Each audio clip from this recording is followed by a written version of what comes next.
Hi guys, welcome back to the channel. Today I've got a spoiler-filled talk about why I love The Colour of Magic by Terry Pratchett, the first book in the Discworld series. So, I've only just recently got into reading the Discworld books. So far I've read Guards, Men at Arms and The Colour of Magic. The Colour of Magic is practically no one's favourite book in the series. They all say it's okay, it's a fun romp, but there's not much meat to the story. And I disagree. And this video is basically my thoughts on why it could possibly be the best book in the series. Now, obviously I've only read 3, it's a bold statement, but I think it's much better than people give it credit for. And I'm going to explain why I think so. So this being a spoiler talk, if you're watching this video, you've already read the book, you know what it's about, you don't need me to explain the basic premise of the story. So I'm just going to hit some points that I think are the most important that made me really, really love this book. And hopefully keep this video reasonably short, because I could just ramble and this could be like an hour-long video. So I'm going to try and keep it condensed. So my first point that I want to discuss is the main character, Rincewind. So lots of people say he's not a great character, he's quite boring to follow, and he's not very relatable.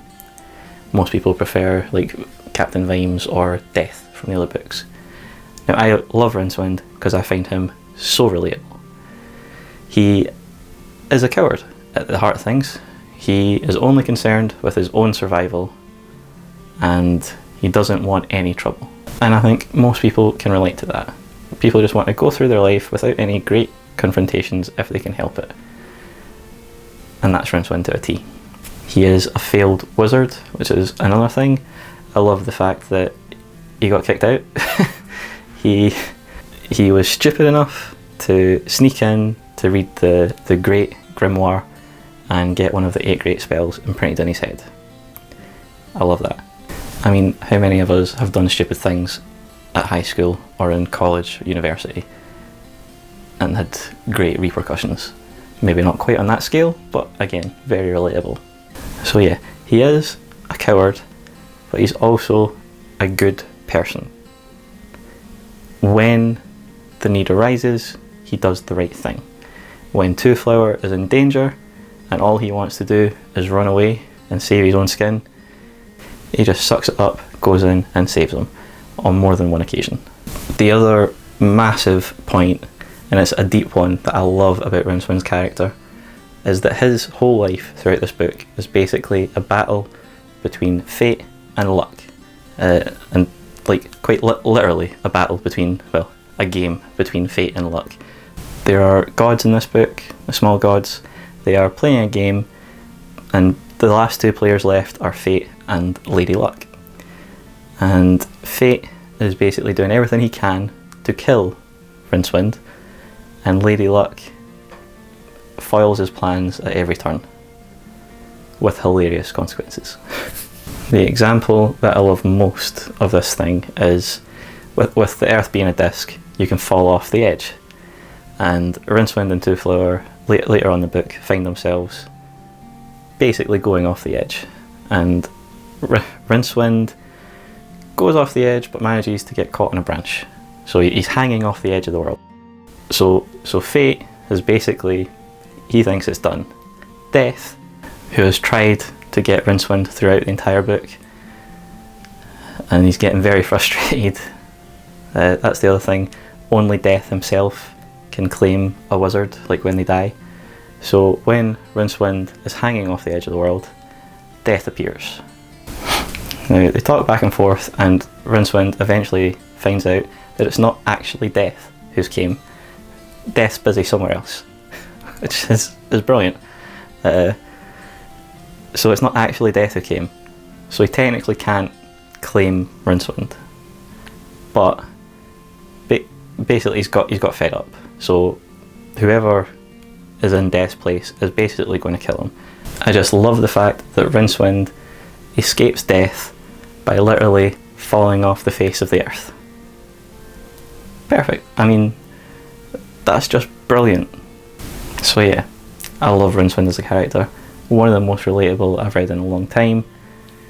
Coward, but does the right thing. And the whole story around him is hilarious, with evading death. Brilliant, loved it. The other main character, Two Flower. Again, absolutely loved him. Very relatable. He is the epitome of a daytime desk jockey. He is a clerk for an insurance company, and he just wants more from life. So he decides to travel, and he is the very first tourist on the Discworld. He is overly optimistic and incredibly naive, and it is hilarious. Where he comes from, he's not well off there, but they have masses of gold over there, and in Ankh-Morpork he is very, very rich, and he carries his money and his belongings around in a sentient chest called the luggage. And I'll talk about that in a bit because that's brilliant. So Two Flower is walking about, wide-eyed, absolutely loving everything, and it comes to the point in the book when he realises he's not going to be able to see even 100th of what is possible to see in the world or the universe, and it makes him incredibly humble and incredibly angry. And I mean, who doesn't feel like that? We spend so much of our lives working just to pay bills and be able to travel, and there's no time to do a lot of that, and we go through our lives without seeing everything we want to see or doing everything we want to do. Incredibly relatable, but incredibly hilarious as well in this book. I mean, he is so naive, and he gets them into so much trouble. I mean, at the very end, once he's realised he's not going to see 100th of what there is to see, and that there's even more out in the universe if you go off the edge, after they meet the water troll. Yeah, they meet the water troll, who comes from a different planet. And when Two Flowers hears that, he's obsessed. He just wants to see everything. And at the very end, they're floating towards the edge. Two Flowers decides to just go into the hull of the ship and sail off into space to see what there is. The ultimate adventure. So yeah, Two Flower, an amazing character as well. Love the two main characters. Brilliant. And Two Flowers' luggage. We need to talk about the luggage. I don't know if anyone else got this when they were reading it. The luggage, for me, is just the perfect manifestation of greed. I mean, there is an absolute fortune being carried about in this chest, and whenever anyone tries to steal anything from it, they are devoured by it.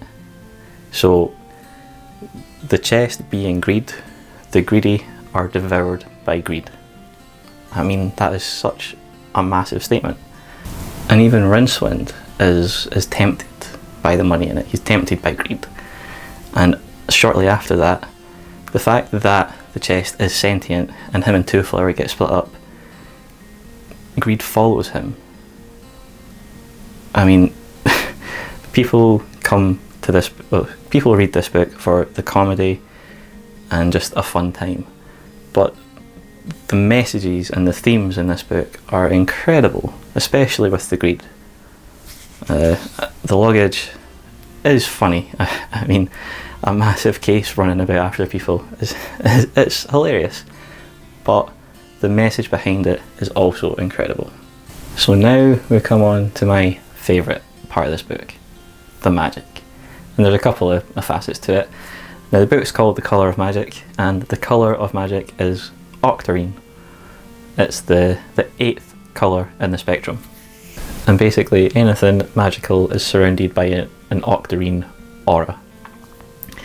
Now there are wizards, obviously, Rincewind being a failed one, but actual wizards cast spells by memorising them, and once they've said them, or once they've used them, it's gone. You can only use them once.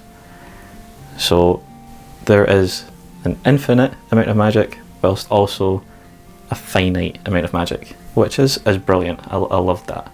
So my favourite part of the magic in this book is that the magic system is basically imagination.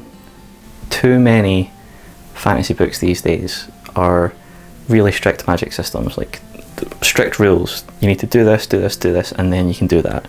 Even the softer magic systems that are written these days kind of lean more towards the stricter side of the line. I love the fact that the stronger your imagination, the stronger you are. I mean, the whole Wormburg scene with Two Flower dreaming up the dragon, I mean, that's incredible. The woman who is going to rule the Wormburg can't create a dragon as strong as Two Flower can because his imagination is so much stronger. And Rincewind, I mean, his imagination is so strong, he teleports through time and space into our world. I mean, that is just that threw me through a loop that they ended up on an airplane. That was crazy. But the fact that imagination, magic systems in fantasy books these days aren't magical anymore. The magic system in this book is imagination. And what is more magical than the imagination? It is just perfect. So most people, if they were wanting to pick up a Discworld book, they're picking it up for the comedy, the humour, and this book delivers in spades. There are puns galore, there's satire galore, and just general witty humour throughout the entire thing. There's a satirical take on Conan the Barbarian, there's a hilarious tribute to the Dragon Riders of Pern, and there's just so much funny things happen in this book. I mean, one of my favourite jokes in it is obviously the great Atuin being the space turtle. If he comes across another space turtle and they mate, that is the Big Bang Theory. I mean, so childish, but when you read it you can't help but laugh. It is brilliant. The humour is just, it's dad jokes on a level above anything else, and it's perfect. It's so good. In fact, I think that is why people don't pay attention to the important themes throughout the book, and why people kind of dismiss this one a little bit as just a fun romp. But nevertheless, the humour is brilliant. So now I'm going to read some of my favourite quotes from the book. I've got a few written down here that I want to share. So the first one: some pirates achieved immortality by great deeds of cruelty or daring do. Some achieved immortality by amassing great wealth, but the captain had long ago decided he would, on the whole, prefer to achieve immortality by not dying. Another one, this one's about Two Flower. Two Flower was a tourist, the first ever seen on the Discworld. Tourist, Rincewind had decided, meant idiot. Now this next one, I've seen a lot of people say it's their favourite quote of the book. It is at this point that normal language gives up and goes and has a drink. Another one, this one's an insult. If I were you, I'd sue my face for slander. This next one's about the magic system, and it's perfect. It was octarine, the colour of magic. It was alive and glowing and vibrant, and it was the undisputed pigment of the imagination, because wherever it appeared, it was a sign that mere matter was a servant of the powers of the magical mind. It was enchantment itself. But Rincewind always thought it looked a sort of greenish purple. Next one, I've seen excitement and I've seen boredom, and boredom was best. A religious one, everyone has gods, you just don't think they're gods. Now the next two are my two favourite, and they hit hard, a bit harder than the other ones. Magic never dies, it merely fades away. And I mean, that is perfect for life, isn't it? Your imagination is vibrant when you're younger, and it just fades away the older you get. But it never quite goes away. And the last one, he wondered what kind of life it would be, having to keep swimming all the time to stay exactly in the same place. Pretty similar to his own, he decided. So my final overall thoughts. I picked up this book thinking, like most people do, it's going to be a fun romp. It's a 200-page comedy. get through it easily, won't be very taxing. Did not expect to get hit with all these big important themes and this to impact my life as much as it did. From the themes of greed devouring you, that life is a game of fate versus luck, innocence, not being happy with your life. It's such an impactful book, whilst being hilarious at the same time. Now, most people's main criticism of this book is it's too chaotic and there's not much plot. And I can't help but think that is the perfect analogy for life. It is chaotic and there is not much plot. You don't have a lot of control. Now, I don't know if it's just when I read this book, because obviously life at the moment is a lot more chaotic and you have a lot less control. But this book meant so much to me, it was perfect. The themes, the humour, the characters, oh, I'm so glad I read this book. Now, I get people's criticisms and I understand them, I'm not going to argue with you. It is chaotic, there isn't much plot, but if you dig just a little deeper, it is so impactful and there's so much you can take away from this book. This is one of the best books I've read in a very, very long time, and probably one of the best books I will read for a long time to come. It is an easy 5 out of 5 stars for me. If my rating system went higher, it would be higher. It's up there with my favourite books of all time now, and I implore you to read it and look for the deeper meaning, and hopefully it helps you too. So that's it for me. That's my thoughts of why I love The Colour of Magic. I hope it's maybe made you think a bit more about it. Not that it's just a fun romp. It is fun, but it's much more. So that's it for me, guys. Until next time, enjoy the journey. Bye.